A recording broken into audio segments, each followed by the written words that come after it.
की राष्ट्रीय महासचिव प्रियंका गांधी पहुंची रीवा, भाजपा पर जमकर बरसी। देखिए, आपके क्षेत्र में तो ये स्पष्ट है कि जो सैनिक स्कूल है, जो इंजीनियरिंग कॉलेज है, जो संजय गांधी अस्पताल है, ऐसी जो चीजें हैं, ये भाजपा की सरकार ने तो बनाई नहीं है। सच बात है, सच है। आप कह रहे हैं बेरोजगारी है, आप कह रहे हैं महंगाई है, आप ये बात मोटी बात ये कह रहे हैं कि आपके जीवन में खूब संघर्ष है।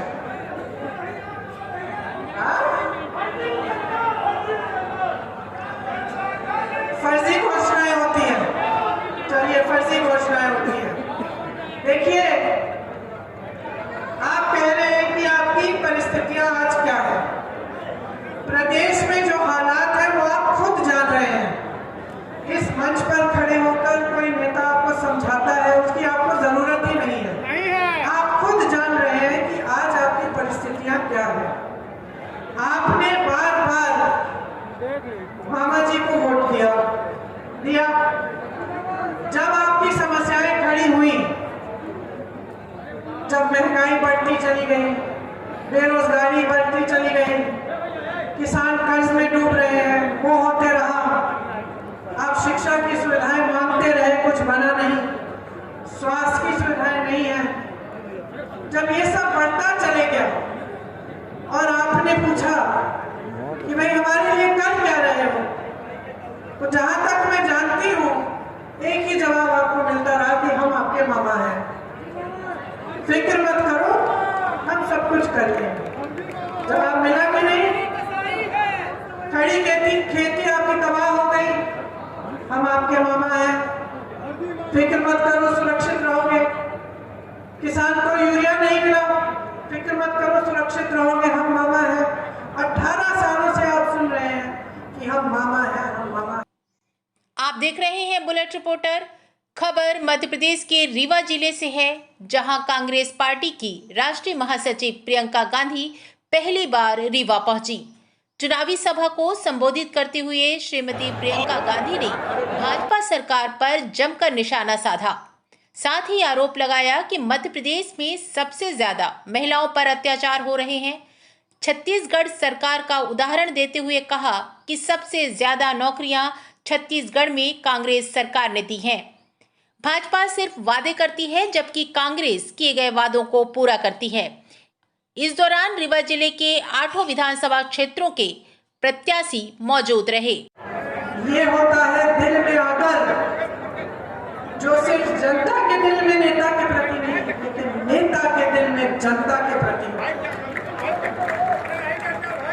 आज खूब पब्लिसिटी होती है, खूब मीडियाबाजी होती है, खूब घोषणाएं होती हैं, खूब रिश्ते बातों में बन जाते हैं, लेकिन उन रिश्तों को निभाने वाला कोई नहीं है।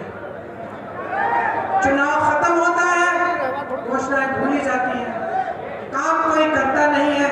आज का नेता जान गया है कि जैसे ही वोट डालने का समय आता है, चुनाव का समय आता है, पब्लिक का ध्यान भटका दो, ऐसी बातें करो जिससे पब्लिक के जज्बात जुड़े हुए हैं, वोट बटोरो, सत्ता में आ जाओ, ताकि उसके बाद पब्लिक को भूल जाओ।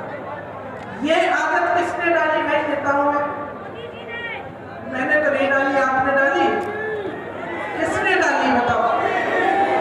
किसने डाली?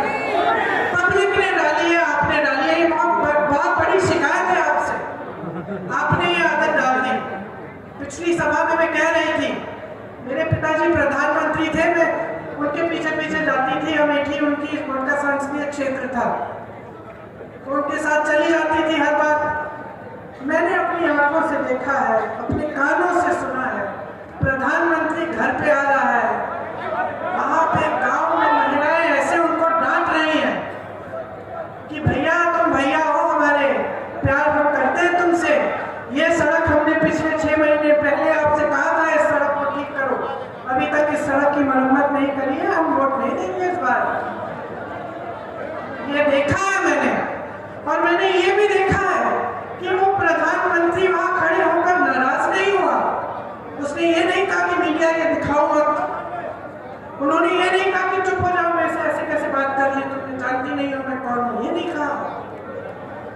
मुस्कुराए, कहा सही कह रही हो बहन, ये इसका ऑर्डर मैंने दे दिया है, अभी तक हुआ नहीं है, 6 महीने और दे दो, मैं करवा दूंगा। देश की बड़ी बड़ी कंपनियां, सरकारी कंपनियां, जिससे हर बच्चे को रोजगार मिल जाता था, सुरक्षित नौकरी मिल जाती थी, अच्छा पेंशन मिल जाता था, आपने कौड़ियों के दाम पे अडानी को बेच दी। ये कौन है ये अडानी?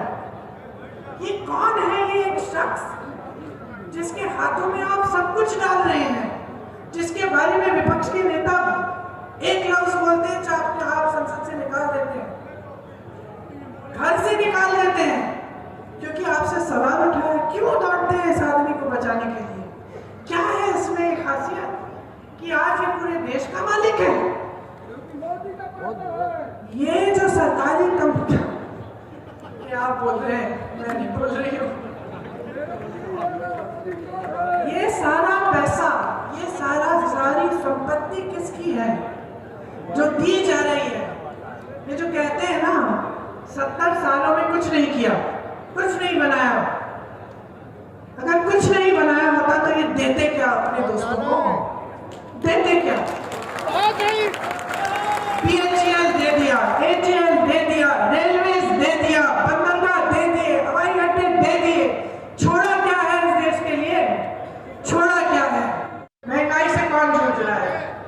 मोदी जी, उनका तो 16,000 करोड़ का हवाई जहाज है, उनको महंगाई से क्या मतलब? मामा जी, कितने घोटाले उनके आंखों के सामने हो गए, उनको महंगाई से क्या मतलब? क्या वो प्याज खरीदने जाएंगे दुकान में? एक आध बार चले भी जाते तो पता चलता कि क्या हालात है पब्लिक की। कौन जूझ रहा है? दिवाली आ रही है, घर को सजाना है, लिपाई पुताई करानी है, मेहमान आएंगे, खाना बनाना है, अपना मान सम्मान रखना है, कुछ अच्छा खिलाना है, दिए जलाने हैं, बच्चे पटाखे चाहते हैं, कुछ चाहते हैं जलाने के लिए, और आपके मन में ये घबराहट होनी चाहिए कि कैसे करेंगे? त्योहार से डर करने लग गया कि खुशी से कैसे मनाएंगे? सब कुछ इतना बर्तन महंगे हो गए हैं, धनतेरस पे जाओगे खरीदने, क्या मिलेगा? बर्तन पे टैक्स लगा दिया है, दुकानदार घबरा रहा है कि फिर से दिवाली आ रही है, क्या पता लोग खरीद पाएंगे कि नहीं, हमारा बिजनेस चलेगा कि नहीं। यही समय होता है जब सब खरीदते हैं, सबके जेब में पैसा होना चाहिए। तो जब आपकी परिस्थितियां ये है तो आपको ये भी समझना पड़ेगा कि आपकी जिम्मेदारी क्या है। ये लोकतंत्र है। बुलेट रिपोर्टर के लिए ब्यूरो रिपोर्ट रीवा। नए वीडियोस एवं ताज़ी खबरें मिलती रहें, इसके लिए हमारे चैनल को लाइक, शेयर और सब्सक्राइब करना ना भूलें।